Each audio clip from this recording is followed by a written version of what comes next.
안녕하세요. 오늘 토크의 주제는 엘리야의 집 기도 상담자의 역할입니다. 전번 토크에서는 일반적인 크리스찬 상담자 역할 부제로 믿는 신자의 믿지 않은 악한 마음의 회개와 복음화에 대해서 나누었습니다. 오늘은 이어서 엘리야의 집 기도 상담자의 믿음과 역할에 대해서 나누려고 합니다. 여기서 제가 기도 상담자라고 따로 구분해서 표현하는 것은 일반 심리학이나 상담학을 배우고 따르는 크리스천 상담자와 구분하기 위한 것임을 먼저 말씀을 드립니다.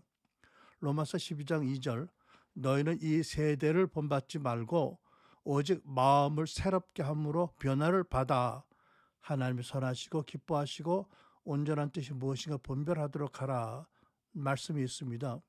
여기서 변화를 받아라고 하신 이 받아라는 단어의 뜻에 대해서 생각을 해보면 세 가지를 알게 됩니다.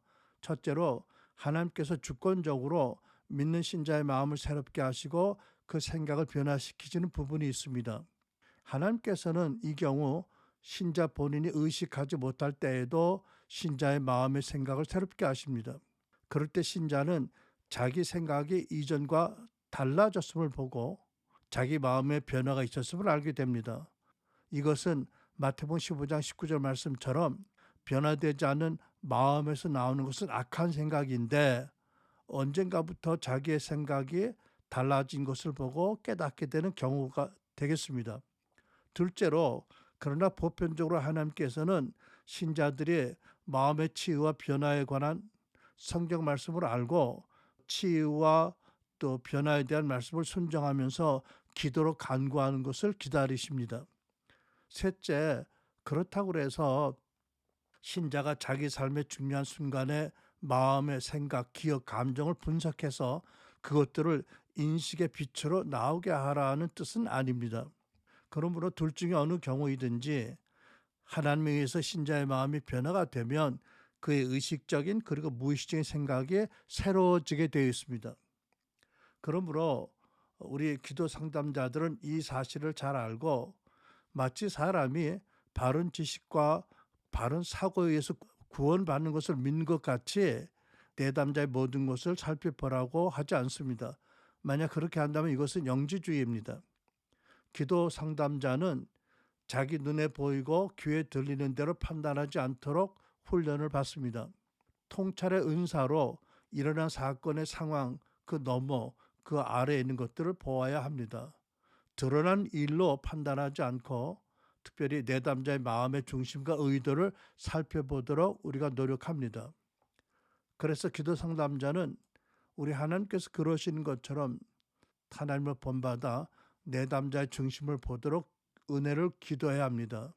사무엘상 16장 7절 사람은 외모를 보거니와 나 여호와는 중심을 보느니라고 하셨습니다. 예수님께서 마태복음 7장 1절로 2절에 비판을 받지 아니하려거든 비판하지 말라. 너희의 비판하는 그 비판으로 너희가 비판을 받을 것이요 너희의 헤아리는 그 헤아림으로 너희가 헤아림을 받을 것이니라. 이 말씀은 매우 중요한 말씀인데 그렇다고 신자가 무엇인지 절대 판단하지 말라는 뜻으로 해석할 것은 아닙니다. 우리는 범사에 분별하고 평가하고 그에 따라서 지혜롭게 행동해야 합니다. 그런데 여기서 강조되는 것은 마음의 자세입니다. 기도 상담자는 그리스도 안에 결코 정죄함이 없다는 로마서 8장 1절의 말씀을 확신해야 합니다. 그러므로 우리 모두 죄 아래 있으며 그중에 누가 성취를 잘한다고 그가 남들보다 낫다고 생각하지 말아야 합니다. 만약 자신을 그렇게 생각한다면 우리는 내담자나 상대방의 잘못을 보고 마음 안에서 우리 자신을 높이게 됩니다. 기도 상담자는 자기에게 죄를 고백하는 형제, 신자의 죄를 자신의 죄같이 여겨야 합니다. 우리가 형제의 죄를 내 죄로 알지 못한다면 우리가 예수님의 제자로서 죄인들 가운데 거하면서 예수님을 섬기는 사역한다는 참된 의미를 크게 상실하게 됩니다. 구약의 모세와 다니엘과 여러 선지자들은 그 시대 사람들의 죄를 자기 자신의 죄로 여기고 회개하고 중보했습니다. 기도 상담자가 어느 죄를 짓지 않았다는 사실이 자기의 자랑이 될 수 없습니다. 다만 주님의 은혜가 있었기 때문에 그러지 않았다는 것을 잊지 말아야 합니다. 이걸 명심하지 않으면 자신이 남보다 더 나은 사람이라는 생각을 피할 수 없게 됩니다. 그러면 마음 안에서 다른 사람들과 특히 내담자를 무시하게 됩니다. 물론 모든 사역자, 설교자, 교사, 전도자에게도 동일한 위험이 있지만 특히 상담실이라는 특수한 공간에서 사역하는 기도 상담자의 경우에는 이것이 더 위험한 생각입니다. 그런 상담자가 내담자를 잘 이해하는 척 태도를 취하더라도 곧 내담자가 그 중심을 보게 되고 그러면 마음과 마음결이 연결되지 못하고 원하는 만큼 사역을 할 수가 없게 됩니다. 그런 이들은 자칫하면 내담자를 꾸짖거나 비난하여 상처를 주거나 죄를 완화하거나 해서 결국은 모든 담의 회치를 더할 뿐입니다. 에스겔 13장 10절로 15절 말씀 인용입니다. 기도 상담자는 결코 자기의 능력과 지식과 사랑과 은사와 경험으로 내담자를 치유하고 마음을 변화시키며 온전하게 할 수 있다고 믿지 않습니다. 우리가 누구길래 그런 일을 할 수가 있겠습니까? 다만 기도 상담자는 그날 만남과 모임에서 성령께서 무엇을 하도록 감동을 주시는지 그것을 구하고 따라해야 할 것입니다. 그러므로 한 번의 소그룹, 한 번의 개인 상담 만남에서 내가 할 일이 무엇인지를 늘 기도합니다. 주님, 이분을 위해서 제가 오늘 해야 할 일을 알고 바로 행하게 하소서. 또는 주님, 오늘 주님께서 이 사람 안에서 하실 일을 제가 알게 하시고 오늘 주님이 이 사람 안에서 하시는 일에 제가 민감하게 하소서. 제가 주님의 일을 방해하거나 주님을 따라가는 행로시 이탈하지 않으면서 주님을 잘 섬기고 이 사람을 도울 수 있는 인도함과 지혜를 주소서라고 기도할 것입니다. 사람의 마음을 치유하고 변화되게 하실 분은 오직 주님 한 분이십니다. 우리는 주님을 보좌하는 수술실의 간호원 또는 피지션 어시스턴트, 수술실의 의사 보조 인력인 것을 명심해야 합니다. 그리고 우리는 내담자의 문제를 극복할 어떤 문제나 또 사역의 과제의 하나로 보지 않고 성령님께서 그 사람을 사랑하시면서 온전케 하시며 굳게 하시며 강하게 하시며 털을 견고케 하시기 위해서 베드로전서 5장 10절 말씀처럼 우리를 이끄시는 과정으로 보아야 합니다. 이제부터 엘리야의 기도 상담자의 역할을 몇 가지 모델로 설명을 하겠습니다. 첫째, 야고보 5장 16절 말씀을 따르는 죄의 고백을 들어주는 아버지입니다. 형제의 죄를, 내담자의 죄의 고백을 들으면서 그가 그 죄를 짓는 원인이 무엇인지를 찾고 아버지로서 훈계하고 격려하고 가르치며 또 만인 제사장이 해야 할 사명 중에 하나인 죄사함을 선포해 주어야 합니다. 우리 주님께서 무모함으로 강도를 당해서 거지만 죽게 된 사람의 허물을 꾸짖지 않으시고 전심으로 그를 도와주셔서 살리신 것처럼 아버지같이 주님을 따라야 합니다. 둘째, 양에게 기름을 부어주고 잔잔한 물가로 인도해주는 목자입니다.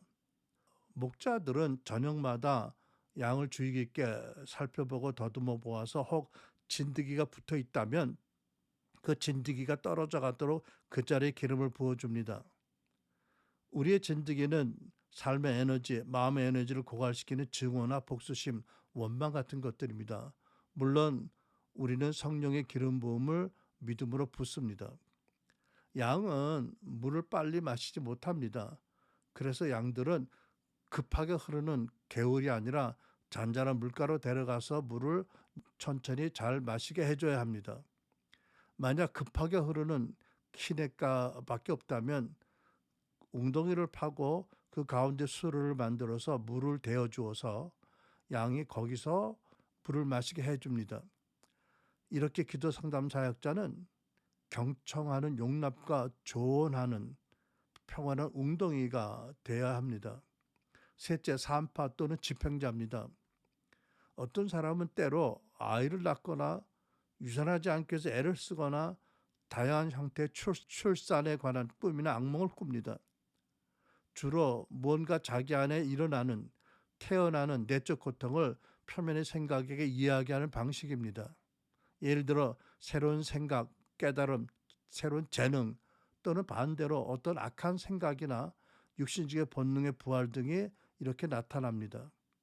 어떤 출생은 일어나게 도와줘야 하고 또 어떤 것들은 출생하지 못하게 막아야 합니다. 그러므로 때로는 출산을 돕는 산파, 때로는 내담자의 생각과 마음 혼이라는 죄의 자궁에서 태어나는 작은 괴물을 처형하는 집행자가 되어야 합니다.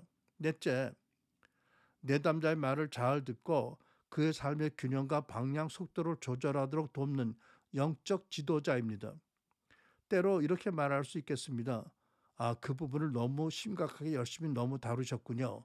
그러지 말고 때때로 부부가 함께 외식도 하시고 함께 영화 보러 가는 건 어때요? 라든지 혹은 이것 읽어보세요. 아니면 저 책을 읽어보세요. 또는 이런 식으로 기도해보지 않겠어요? 또는 당분간 책을 너무 많이 읽지 마세요 등등 내담자의 삶에 필요한 다음의 단계를 준비하거나 그의 삶의 건강한 균형을 맞추는 데 필요한 조언을 해야 합니다. 끝으로 그리스도 안에 아버지 또는 어머니 또는 사역하는 친구여야 합니다. 하나님 나라에 있는 우리는 절대로 우연히 누구를 만나서 상담하는 게 아닙니다. 그러므로 우리는 주님께서 길에서 강도만한 일을 우리 집으로 데려올 수 있도록 준비해야 합니다. 그러므로 어느 정도 신학에 열려있는 신자들은 초보적인 단계의 상담 사역 기술과 지식을 배우고 그것을 발전시켜야 합니다. 그리고 매일 자기의 지식과 경험을 십자가 못 박고 자기가 만날 내담자에게 적절한 상담자가 되도록 내담자와 성령께 새롭게 열려있고 성령을 잘 따르도록 기도해야 합니다. 우리들의 소망은 마음의 변화를 원하는 많은 신자들이 우리의 과정에 와서 사역을 받고 그래서 다른 이들을 기초적인 수준에서 상담하고 기도할 수 있게 도와드리는 것입니다. 그리고 장차 이런 분들이 북한의 복음화를 위해서 중요한 하나님의 그릇으로 쓰임받기를 기도합니다. 그런데 우리가 발견한 것은 대부분 사람들이 어떤 대가를 지불해야 진정성 있게 모임에 참여하고 사역을 배우고 소그룹에 참여하고 또 자기가 배운 것의 가치를 알고 실천에 옮기고 나누게 됩니다. 그래서 우리 엘리야사 연구원의 과정 동안에 소그룹에서 상담받고 배우는 기회가 있겠지만 그 다음에 수료한 후에 개인 상담을 원하거나 또는 과정을 하지 않은 분들이 개인 상담을 원할 때는 적정한 상담료를 지불하게 합니다.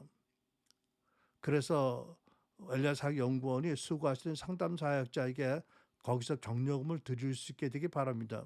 그러나 이렇게 하는 주 목적은 내담자가 분발해서 본인과 기도 상담자 시간과 노력이 더 은혜 가운데 값진 것이 되게 하기 위한 것입니다. 그러므로 우리는 기도 상담자와 내담자가 개인적으로 연결해서 개인적으로 사역해서 헌금이나 수고료를 받는 것은 우리 모두를 보호하기 위해서 금합니다.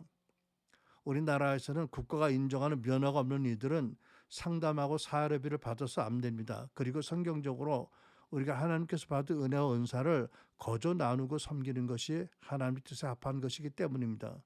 다만 모두를 보호하되 기도 상담자를 격려하고 내담자 유익을 위해서 자원하는 헌금을 엘리야의 집에 내도록 권면합니다. 그리고 우리 경험으로 볼 때 목회하는 모든 목사님들이 다 상담하실 수 있지만 상담의 모든 짐을 지면서 목회의 모든 사역을 하는 것은 거의 불가능합니다. 성도가 적은 교회를 할지라도 목사가 교회 모든 성도들의 마음과 깊은 문제를 오랜 기간 상담하며 이끌어가기가 어려운 것입니다. 어떤 목사도 그러한 시간과 정력을 가질 수 없습니다. 특히 교회에서는 마땅히 그래야 함에도 불구하고 현실적으로 야고보 5장 16절 말씀대로 자기의 죄를 다른 지체에게 고백하고 낫도록 함께 기도하고 죄 용서를 선포하는 것이 쉽지가 않습니다. 그래서 저희는 다양한 교회에서 온 신자들이 개인 비밀 엄수를 서약하고 줌으로 진행된 소그룹에서 안전한 관계에서 숨김없이 죄를 고백하고 또 위로도 받고 가르침도 받고 특별히 죄사함의 선포를 받게 합니다. 하나님의 말씀에 따라 주 예수 그리스도의 이름으로 당신이 어떠한 죄가 용서받았음을 선포합니다. 라고 선포하는 것은 대단한 영적인 능력이 있습니다.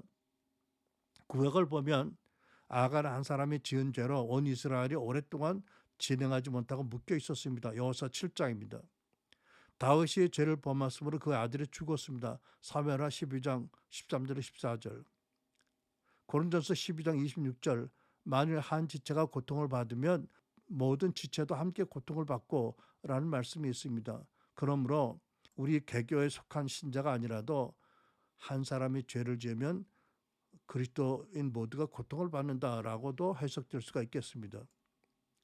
크리스찬으로서 마음의 치유와 변화의 기초석은 그리스도의 십자가와 부활입니다.